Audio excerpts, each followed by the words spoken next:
May mga lugar na ayaw mamatay. Kahit sinunog na ng oras, tinabyunan ng bagong gusali, o binura sa alaala ng syudad, may mga lugar na patuloy na humihinga sa dilim. Isa na roon ang ozone disco. Hindi na ito nakikita sa mapa. Wala ng karatula, wala ng pila ng kabataan sa labas. Pero tuwing sasapit ang hating gabi ng ika-18 ng Marso, may ilang tao raw na nakakarinig ng mahina ngunit paulit-ulit na tugtog. Parang lumang disco beat na pilit umaahon mula sa ilalim ng lupa. At kung susundan mo ang tunog, baka hindi ka na makabalik. Si Marco ay isang urban explorer, yung klase ng taong pumapasok sa abandonadong gusali para sa vlog, thrill, at konting yabang. Hindi siya naniniwala sa multo. Para sa kanya, ang takot ay produkto lang ng imahinasyon at maling ilaw. Hanggang sa may nagpadala sa kanya ng mensahe. Kung gusto mo ng totoong kwento, hanapin mo ang ozone. Hindi yung memorial, yung totoong ozone.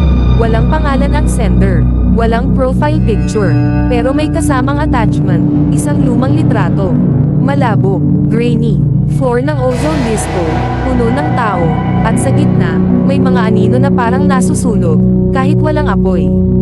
Kinabahan si Marco, hindi dahil sa multo, kundi dahil alam niya. Wala nang dapat makunan ng litrato sa loob ng ozone. Matagal nang abo ang lahat.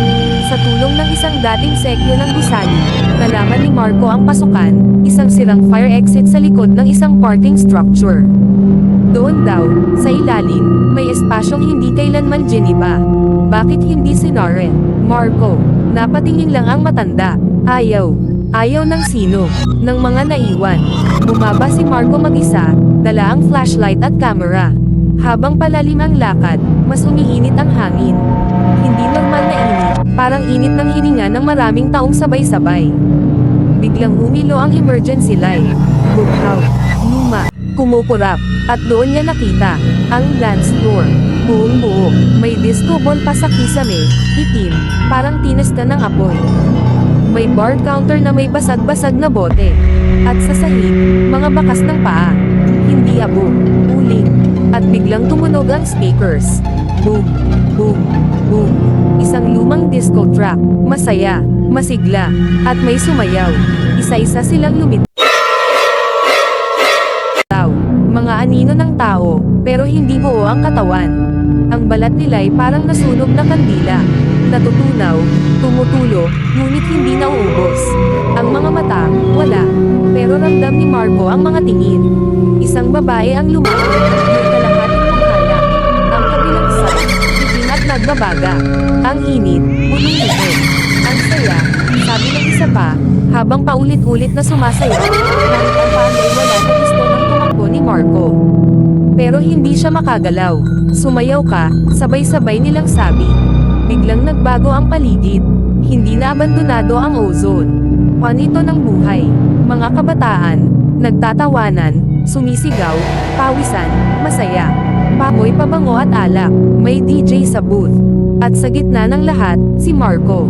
Suot ang damit na hindi kanya. Ang init dito sabi ng isang lalaki sa tabi niya. Isang babae ang humila sa kamay niya. Relax ka lang. Party ko. Walang apoy sa simula. Usok lang. Makapal. Maitim. Nakakasigaw. Narinig ni Marco ang sigawan. Ang kalabog sa pinto. Ang iyakan.